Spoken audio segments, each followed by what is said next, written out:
Go on. Um, Hello there, everybody. And I am Suleiman. That's right. Just trying to make sure that everything is going correctly as I want it to. Sorry, I'm chewing gum, but quite frankly, I'm just trying this out. So, firstly, I just want to say thank you for viewing this, everybody.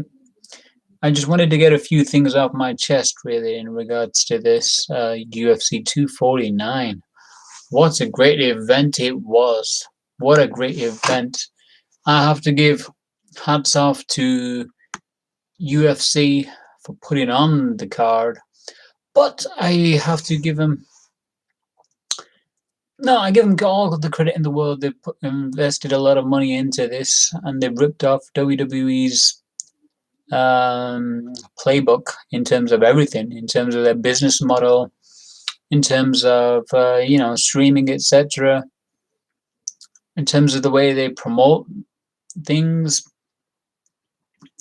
and yeah, I guess if someone's doing good in the one regard, then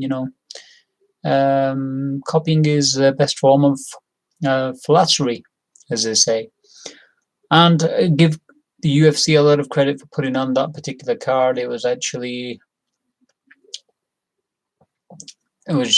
shocking that they were putting it on, but it was good. The fact that they put on it was stacked all the way through. But anyway, let's get straight into it, shall we? And then Tony Ferguson, he lost the fight against Justin Gaethje. This was a weird match, man. I swear to God, Tony Ferguson is a rhythm fighter, and there were parts of part one and even two where he was finding his rhythm. He was finding his rhythm, but just as Dana White said, he was slow. He was slow, and I do think that the weight cut did him bad. And I don't want to embarrass him in any particular way because he's a fighter, he's a gamer. I don't mean as a gamer as in like PS4 or anything like that. But what I mean is he is a gamer in terms of fighting. He'll just go out and throw caution to the wind, and that's what he kind of did. The only thing was he became like a slow starter, like what's his name, Donald Cerrone in this particular fight, and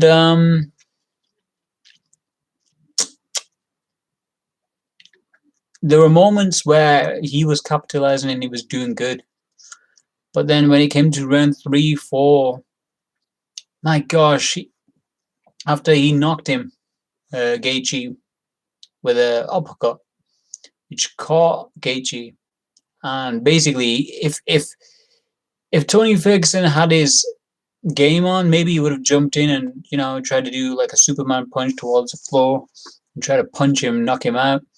But to me, it was just like he was overthinking everything. He was just not there. It seemed. Look at the first thing in the round one. You'd notice that Tony Ferguson was flat-footed, and I just think personally, a double weight cut, it was too much for his body to take. I really do think that. Rounds 3, 4, and 5, Justin Gaethje's timing was just perfect. It was just perfect. Now the thing is, with Tony Ferguson, he was trying to get a rhythm going here and there, hit different parts and stuff like that. But he wasn't throwing any particular solid shots as such. The thing that really worked for Tony Ferguson was when he was using his jab, and it was like a purposeful attack in terms of the jab, double jab to maybe a right cross. But he didn't even try that. Sometimes he'd just pause and wait for Justin Gaethje to react, and then Gaethje would just throw something and boom, you'd catch him. Ooh, that was a war of attrition. I swear to God, it was a war of attrition. Because when round 5 came, I have to say Herb Dean did the best thing. He stopped the fight. And look, I am not embarrassing Tony Ferguson one bit. One bit. I'm not embarrassing him one bit. He went out there and he just had a bad night. It really was a bad night. And do I blame him for doing a double weight cut? No, I don't. I don't, because quite frankly, I think it was a psychological edge that he wanted. So it was like a proving point to himself. I can understand where he's coming from a a mental standpoint. But the only problem was I don't think he realized what effect it would have on his body. Yeah, and unfortunately, he just couldn't. You could see it. He never had that extra gear where you could go to straight to sixth gear, in a matter of seconds. It just didn't seem like that. Even when he threw the Superman punch in round two at the beginning of the fight, at the beginning of the round, it did not seem as though that Tony Ferguson had that extra gear on him to finish it. But by round five, it really did seem as though that Justin Gaethje was just catching him with everything, and I just felt, you know what, man, these are not small blows. These are blows which can, determine your career. Kind of like JDS against Kane, when Kane was just mauling him on the cage and basically grinding his shoulder and not giving him any space whatsoever. It messed his face up completely. And Herb Dean stopped towards the end. The time was 3 minutes 39 seconds. To be honest with you, he should have finished it maybe 2 minutes prior. But I don't hold it against him. Do not hold it against him, because quite frankly, you got to let it. It's only one of these fighters. It's like he can come out of anything at any time. But at that point when he was shaking his head, like, it wasn't like a gamesmanship where he was trying to instigate Gaethje to come in and attack. It was literally he probably couldn't see double. Probably was seeing double. He probably was trying to shake off, being drowsy or being dizzy, but it was pretty bad. So Justin Gaethje, give him all the credit in the world. What a controlled fighter he's become, man. You can't take away everything that I'm saying for Tony Ferguson, but you can't take away the fact that Justin Gaethje has evolved. He has evolved. The guy is not the same fighter he was 2 fights ago, man. He's definitely not. And wow, that was a killer of a attack that he can put on, but his chin is susceptible to get KO'd, as he showed in round 2. So the next fight for him will be against Khabib, and I do think so. Unfortunately, it will be a dangerous fight for Khabib, simply due to the reason is because his wrestling, he's going to be working on that. Justin Gaethje's like All-American. I don't know what that means exactly, but it means like a reputable wrestler as such. So he's going to be working on his wrestling, and then he's going to come out and try to finish Khabib. Now, Khabib, his bread and butter is taking down the guy. His boxing, he showed against Ali Quinter, that he is fast. He is a fast boxer. He can box. He's a fast boxer. Even the jab that he did, it was a bit Ali-esque, and he can avoid the big punches and stuff. So for me, if that fight, when that fight happens, I do think maybe Khabib is going to go 5 rounds. But seriously, he's going to have to take him down and finish him, try to basically sub him or just put him out. I don't think Khabib's got a punch power to knock him out, so he's going to have to take him to the ground and just maul him and maul him and maul him. And we're going to see how great Khabib is. I think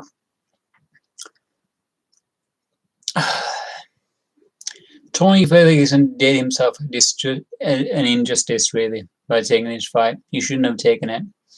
He was training for a wrestler, not a stand-up fighter, and he got a guy who's a stand-up fighter who wasn't going to use his wrestling, and it was just not good overall. Now on to the co-main event of the evening. Now we had Dominic Cruz. Yeah, Dominic Cruz, dude. And he was facing Henry Triple C Cejudo. Now this was just awesome. This was just downright domination, man. Downright domination. Now for me, I thought before the fight,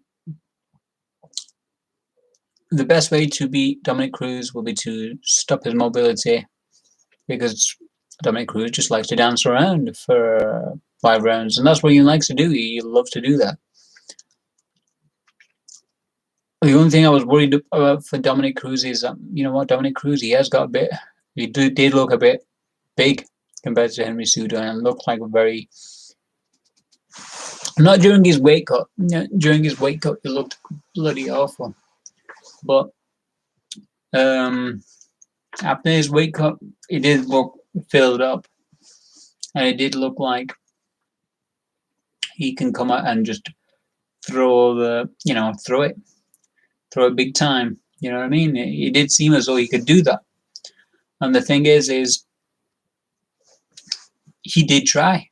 He did land a few shots, but the great thing about Henry Cejudo, he was very adaptable. Even when he was throwing the big shots, circling shots, he wasn't catching Cejudo, and Cejudo had his defense up at all times and basically countered. The great thing about Henry was the way he adjusted, because the moment that Henry got his cut on his forehead, he just thought, you know what, man, I'm going to go in for the kill. And Dominic Cruz put his head trying to do the same type of attack, maybe, as I recall. And then suddenly Henry popped a knee out, knocked him.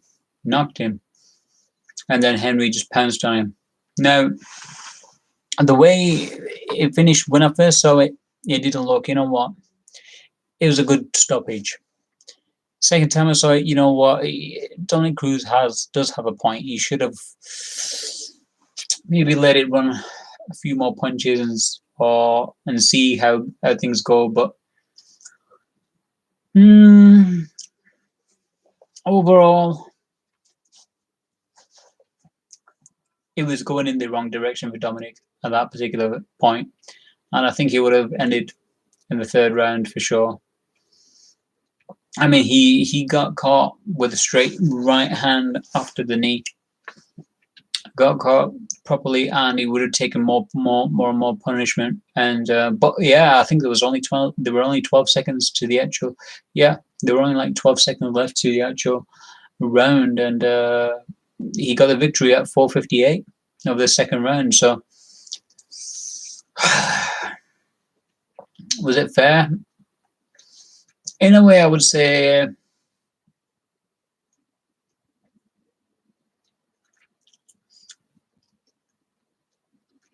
at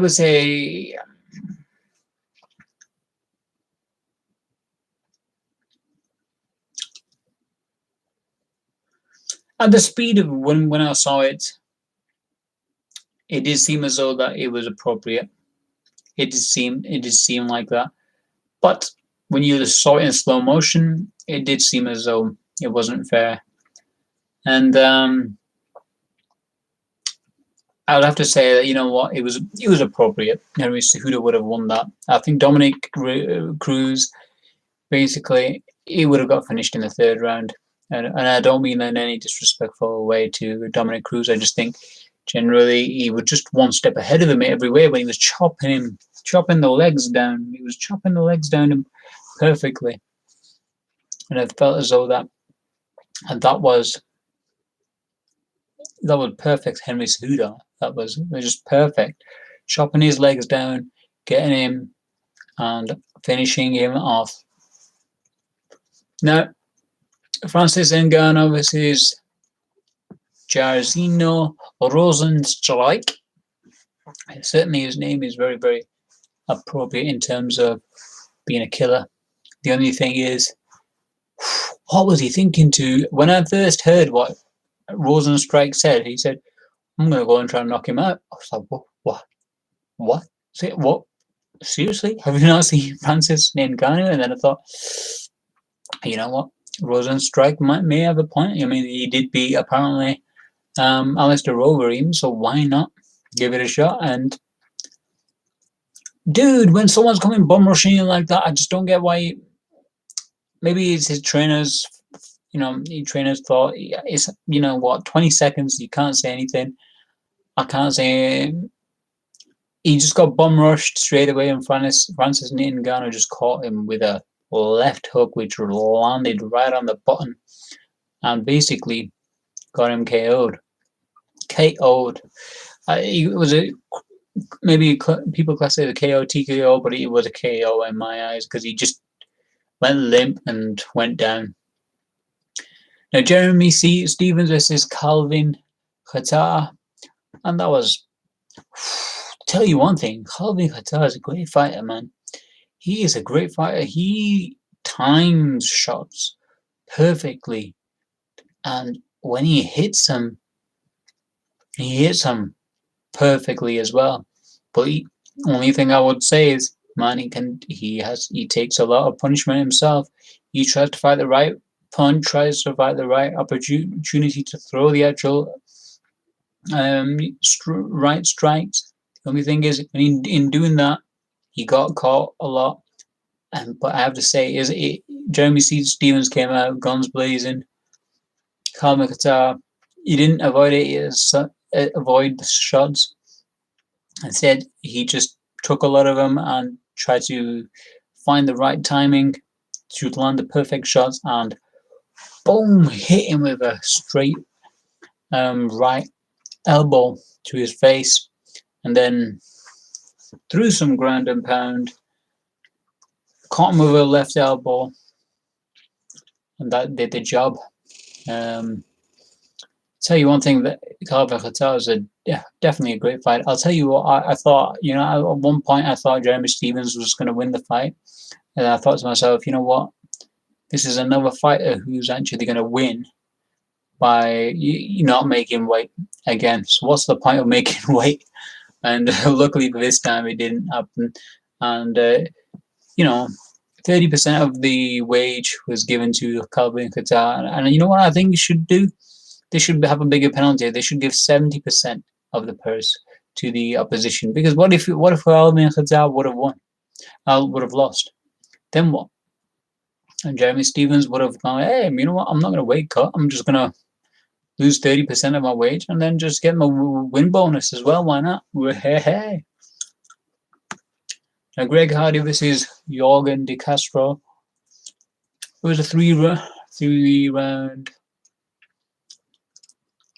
decision. I don't really want to discuss this dude, but anyway, I won't. So let's go to the next fights that I recall in my brain. And that was on the undercard.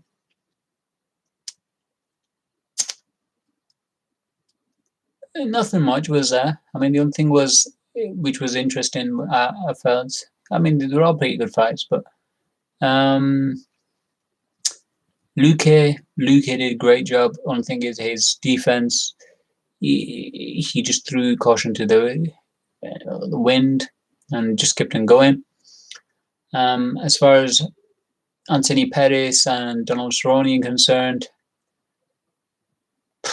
I don't know what's going on with their careers. They really do need to decide really where they want to go in their careers. It was a victory for both in a way, although Cerrone lost. I still think as though they need to decide where they need to go. They have to make a run for the title. Either do something with the wrestling, improve on the wrestling, or something. Do something. I think Pettis he needs to change camps. Duke Rufus is good, but it's only for striking. I think he needs to work on his ground game. I mean, sure he's got great jiu-jitsu. We all know that, but he needs to. Then I want personally. I would like Pettis to train somewhere else, just so that he can, because he's the best Pettis ever. You know what I mean? Because he is like a counter puncher as such. The only unfortunate thing, he's not a. He was a continuous floor fighter. He is a continuous floor fighter at some certain points. The only problem is he's become like a 1-2 combination fighter where he's just looking for big shots and just trying to knock them out with 1-2 big shots, and it doesn't work like that. It doesn't really work like that. You don't get anywhere, and I think that's the case over here. Definitely need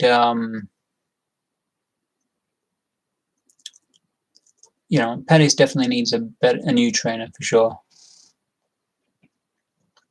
And I can't remember any other fights, but it was a great night of fights. I think personally, the next stage should be for these fighters are for Tony Ferguson. It was no big deal. You lost a fight. It's no big deal at all. You just lost a simple fight. Go back. Don't do that weight cut thing again. Stop trying to impress everybody. That's one thing that I would say about Tony is stop trying to impress everybody by doing the dance movements and stuff like that. There's just no need of it. There is just no need. We all know you're a tough fighter. Don't bother with that. Just get in there and just have a fight. And thing is, he can't finish guys. He could have finished. He could have finished. What's his name? Gaethje. But the only thing is he didn't. It was a bit unlucky as well because in the end of the second round, the cut man never came to him as well. So that was a bit annoying from my point of view. And I didn't like that. Really didn't like that. But you know what? Hats off to Gaethje. He did a perfect game plan. Didn't committed as much as he needed to, and he won. So I've got to give him credit. So for Tony Ferguson, if you can get the McGregor fight, which I doubt you will, that'd be great. As far as if not, he's only 1-2 fights away from fighting Khabib, and I think Gaethje should just fight Khabib because Ramadan's almost over after this month. It's the 23rd of May. I think we've got 10 more days now. As in Ramadan, we've got 10 more days. So I think that will be more appropriate for if he fights him in July and then gets that done, that'll be great. Tony Ferguson, just 1-2 more fights and then he can get a title shot again. As far as Cejudo, retiring, that was perfect. Perfect timing. Easy, perfect timing because you know what? He can retire. He's retired his title. Not only that, he could get a big offer. You know what I mean, from the USC as well. It's the perfect time for him to do everything. Just get married, have kids, and then basically, if you get a big offer, good on you, man. Good on you. I give you all the credit in the world. As far as Cruz is concerned, yeah, just have a title shot against, I don't know who's against TJ Dillashaw when he's back, um, and then after that retire yourself as well, Dominic. Because I just think there's been so much which has affected your point, your performance in terms of injuries wise. As far as Ngannou is concerned, yeah, I think UFC doesn't want to make an interim title because obviously they're gonna have to pay him maybe a champ. He will be he will be classed as a champion, so he'll be on a champions clause as such. But if he isn't, then just make an interim title. What's the big deal? Just make an interim title and defend the interim title quite a few times, and then after when Cormier faces Stipe, that'll be the end of that. And that's it. That's it from me today. Thank you for viewing this. If you have any questions in the future or anything like that, let me know. Have a great day. Peace out, everybody. Peace. Oh yeah, subscribe, like, and share, and all the other things. Thank you.